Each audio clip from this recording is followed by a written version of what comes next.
Welcome to the That's a Shame podcast. I'm your host, Nick Alex, live from my kitchen where I'm making my second cup of coffee of the day. It's a must. It's 2:11. This is later than I typically would like for it to happen, but I'm disorganized and really struggle to plan out my days. I've been trying to wake up earlier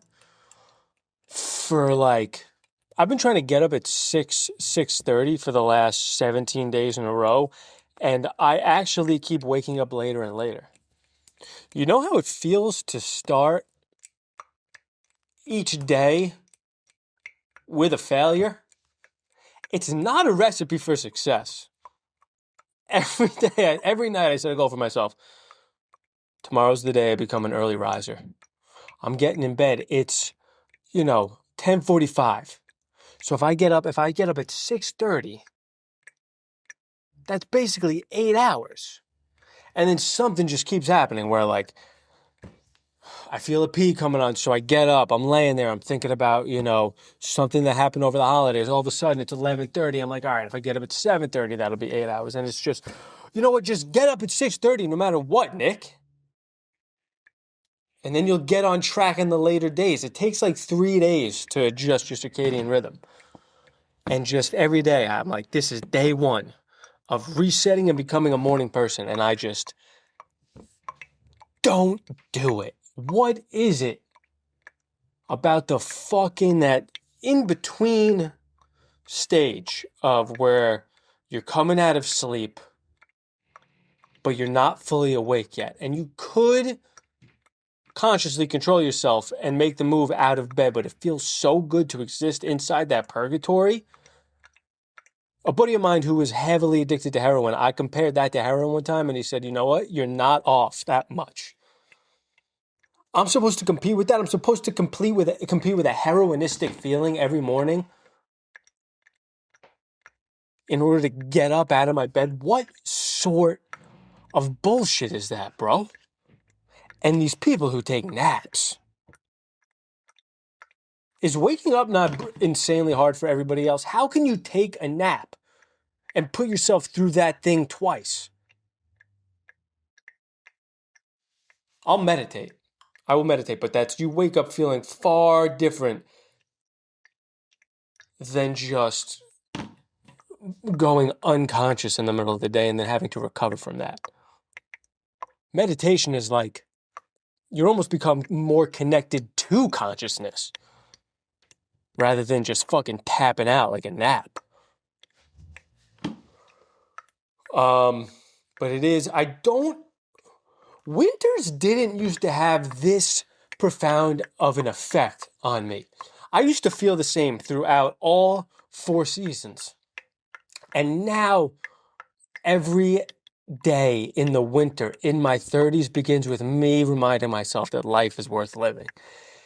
If the sun is out and it's cold, I can manage. If I don't see the sun for 2 days and it's cold, my brain is like, let's just grab that toaster and bring it into the tub with us. It's what is happening? I understand why all these old people move to Florida. This isn't realistic. I'm realizing one of the only real places I'm truly enjoying being right now is in the hot shower. And I know this because every shower I've taken for the last week ranges between 11 and 90 minutes. It's the only place I want to be. It's ridiculous the toll that winter's taken on me. I don't want to bring the dog out. I don't want to go out. And I know Huberman is like, you got to get your morning sunlight in your eye to help set your rhythm and get your cortisol high so that you can have it low later in the day and it'll prevent cancer. I'm literally just looking up flights to Puerto Rico just to trick my brain into thinking we're getting out of this hellscape, even though I can't afford a vacation in Puerto Rico. But something about, let's go on Expedia. Also, I've been told that the responsible thing to do when booking flights is using the native app for each airline, like if you're gonna book, pick an airline and just live on that airline and accumulate points and fucking rewards and all this shit. And then it's like, bro, the difference between prices of flights on the United app versus fucking Expedia, the points are not worth it. The points don't even do anything. I fly more than, they're very, I would say I'm in the top 2% of the human population in terms of flight miles traveled in a year. I travel a lot for stand up. And I'm like silver medallion, United, whatever the fuck. And it doesn't even get me anything. It gets me an upgraded seat a little bit before the flight if there's any availability. And not to first class, just to the portion of the peasant area of the plane that's a little bit bigger. Which doesn't even really mean much to me or anybody. Because there's no difference. The only difference on an airplane between seats is first class or the fucking back of the plane. There's no difference. It's unbelievable how dramatic it is between first class and the fucking back. I'm just calling it the back. The whole not first class is the back of the plane. It deserves to be characterized as that. It's completely disrespectful to the species of humanity. What they do. Have you ever seen a picture of an old? I saw a picture on Twitter the other day, or X. I refuse to call it X. I call it Twitter. Still, I don't give a fuck. I've never called it. I don't even know why I just corrected myself. I saw a picture of an old airplane. And coach seats. Coach is regular shit, right? Business, it's coach business first. The regular portion of the plane was nicer than the first class portions are today. The seats were the size of they were the size of a fucking Raymore and Flanagan Lazy Boy, dude. They were Game of Thrones chairs covered in like beautiful antique fabrics you could fit 2.5 of yourselves into one of these seats. And it was colorful. It was vibrant. It looked like when you were on that plane, you'd be in a good mood. And now it's just fucking desolate. It's white with like a navy blue. Everything is just so sterile. And I don't even know, is it just because we destroyed? No, it's just because they want to pack as many of us onto a fucking flight as they can to make as much money as humanly possible. Obviously, that's what it is. That's why I saw the whole thing about like everyone, like the whole thing about like architecture's dying. There's no nice buildings anymore. Everybody's, the inside of their house is fucking white and gray. And that's the new modernistic look compared to like, the old Home Alone house that was red and gold and green, even though it was Christmas and everybody's house is sort of, colorful during that period. But still, architecture was more vibrant back in the day. And we've all just been trained to like make everything fucking as colorless as possible. But anyway, like the old McDonald's buildings, the old Taco Bell buildings, the old Pizza Huts, they all had their own specific look. Red roofs, yellow roofs, fucking, the golden arches built out. And they no longer do that now. Every Taco Bell, every McDonald's, every, all these places, they all look the same so that when or if they go out of business, they can just plug in a fucking Dwayne Reed or another thing there without having to tear down the building. If those old school McDonald's could only be a McDonald's. So if it went out of business, you couldn't make it, a fucking H&R Block. People would be like, why are we banking inside of a McDonald's? So that's what's going on there. If you care to know. Excuse me while I finish my coffee up.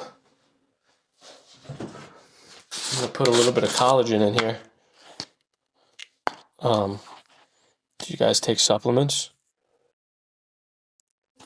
I really do have a deep, profound fascination with health and wellness. A lot of it is because I struggle on a day-to-day basis.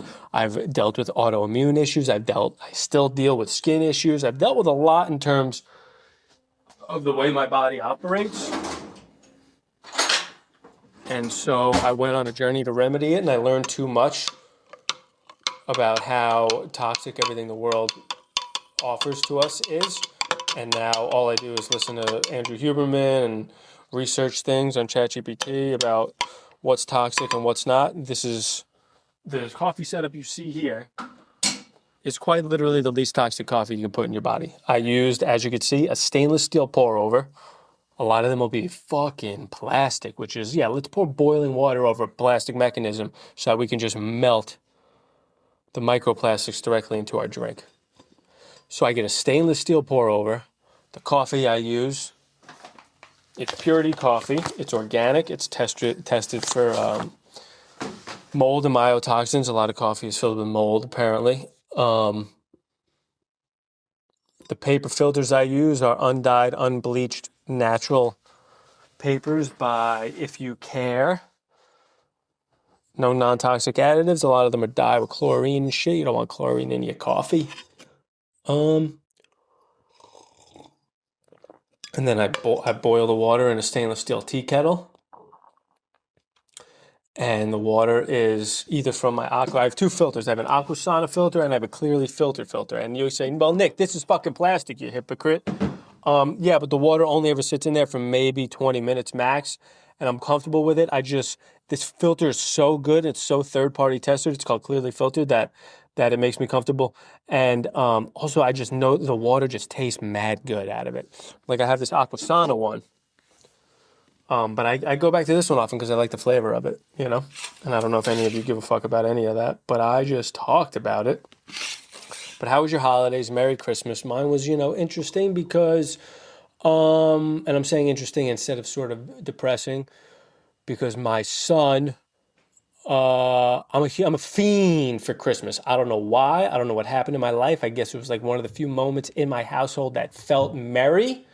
So I latched onto that, and now I associate it with positivity, and I have a problem. I'm addicted to it. A lot of Christmas decorations directly behind this camera. So last year was the first year my ex and I separated. My kid, and we settled on every other holiday schedule. I had him for Thanksgiving this year. She had him for Christmas. Next year she had him for Thanksgiving. I have him for Christmas. But last Christmas, which was mine, I felt horrible. Like I couldn't allow her to not be there on Christmas morning with her son. Not even not allow. She didn't care. It didn't even mean anything to her. But I was like, you need to stay at my mother's house, even though we're getting divorced. Sleep on the couch. You wake up, you'll be with your son on Christmas morning. So we did that, and we were both there for him. And then this year, the same olive branch wasn't extended to me. Instead, my kid went to my ex's parents, which is what they do where all the cousins go, and they sleep there on Christmas and they wake up there Christmas morning. And it's nice. My son loves his cousins. So he had a great time, but I, wasn't there with my kid on Christmas morning. It was a tough pill to swallow. But we're powering through it. And, I'm just like getting sent pictures of her fucking guy chilling there that she's known for fucking 5 months. Had her parents that's just opening gifts with my kid, and I'm like, well, what is this reality I've slipped into? You ever feel like sometimes, how like the infinite universe theory where there's many versions of yourself living different lives, and apparently based on like your energy and your attitude and the way you feel about your life and yourself, like you can hop from timeline to timeline. You can be in a good timeline and hop to a bad timeline. I mean, maybe not necessarily good or bad, but just different. And I was like, damn, did I just hop to a fucking disappointing timeline? How did all this happen? And believe me, I am much happier being divorced. All the things that have gone down, I would rather I wouldn't survive if I was still married to that gal. If I had to pick, I would pick, unfortunately, to not have a Christmas morning. I saw him later in the day, but to not have a Christmas morning and then live with her every single day of my life, that would have been hell on earth. But it is just unbelievable. Does anybody else, like, you go to your parents and you go there with the best intentions and you're like, because every time I go to my parents, I get like a little bit just, frustrated. a bit. Based on their behavior, something about being in your childhood home where, like, you spend so much time working on yourself and then it just all gets done in like 3 seconds when you step back foot in your parents' house because they start behaving the way they used to behave and they remind you of who you used to be. And then everybody just falls into their old fucking habits of being short fused and bad tempered and just, critiquing everybody left and right. And it's just, I'm not going home to see anybody but them. I'm an only child. And it's just being an only child. I'm sick. Everybody judges me when they find out I'm an only child. Their immediate reaction is just, oh, you must be selfish, really self-centered. Only care about, don't care about anybody else you never had to. You know who else does that? Everybody. Because that's how people work. The amount of siblings I have, has nothing to do with me being a bad person. I am, but it's completely independent of that. You know who else was an only child? Betty White. You got a fucking problem with her? She was a good lady. And then I go home and my parents are getting older. I'm an only child. And you realize that burden of being an only child is coming up real quickly. Because when everything starts to crumble with those two, it's all on me, dude. And that's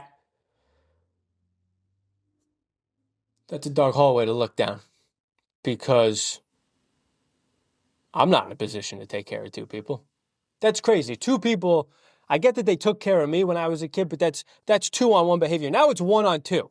And taking care of your kid, a baby, is much more rewarding than taking care of an old, deteriorating person. I'm kidding. I'm sure they're both rewarding, but it's just like my mom took care of her father. Like, she wiped his ass on his way out, and I'm just not sure I'm that good of a person. I would like to think I could do it, but I don't know if I can. And I know a lot of people be like, she wiped your ass when you were a kid. You can't return the favor. It's like wiping a toddler's ass versus an ass that's been around before television was invented. Those aren't equivalents. Seeing your baby's butt is a non-issue. Seeing a parent's, that's a trauma you can't shake. Okay? It's the difference between cleaning up a fucking little dollop of cottage cheese on the counter or an oil spill. Those aren't the same jobs. I will ruin if I will ruin my credit score and pay somebody else to do that, I think, before I did that. I'd do it once and then I'd be like, all right, that's probably the last time I'll ever see you, Ma. We can't do that. We can't look at each other ever again. It's over. Am I a bad person? Are you guys going to do that? I should at least be able to have a sibling to go like every other with on that. The same way I'm doing Christmas. It's like, it's a big responsibility and I need it, old people shit often.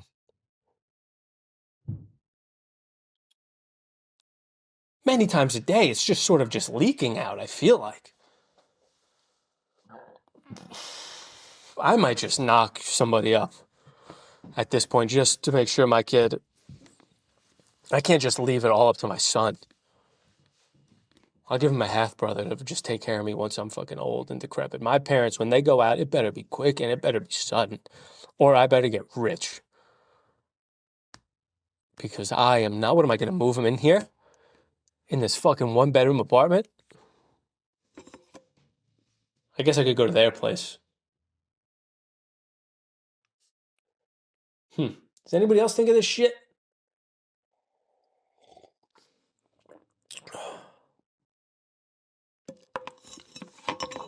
How's my hair look? I buzzed it this morning. You don't even understand how much work it is to fucking have a shave. You think it's going to be less work.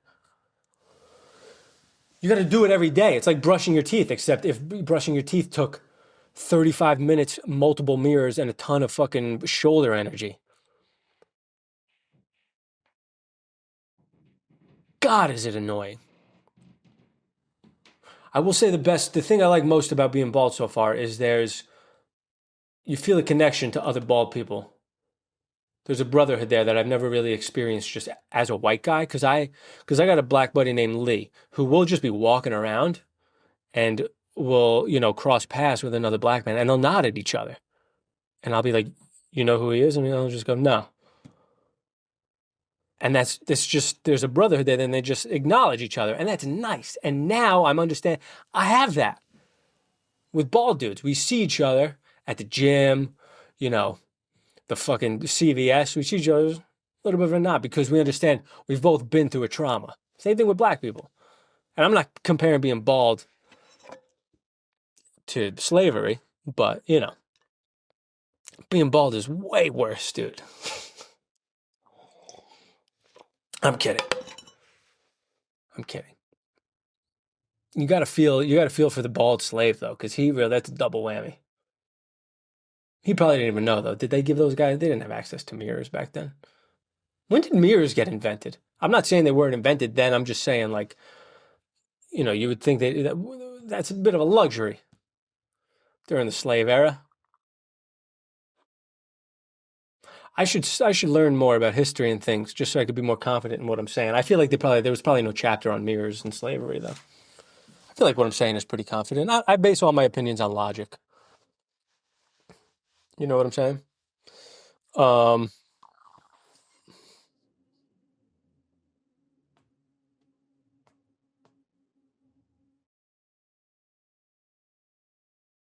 I always get on these tangents and then it makes me uncomfortable to continue talking because I'm afraid that it's going to get even worse with whatever I'm saying. But, boy, I need some water after that. No one's even here. But my kid's in Jamaica right now for their Christmas vacation.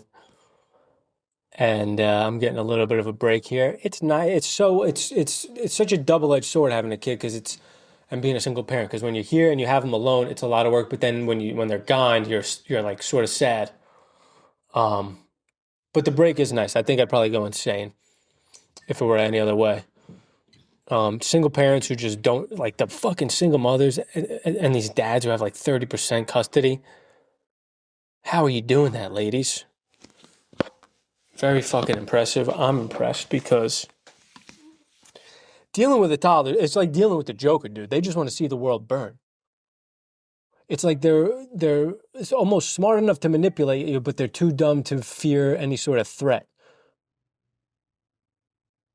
Like my kid, I'll try to get him out of the house. I'll be like, you got to put your shoes on, and he'll refuse.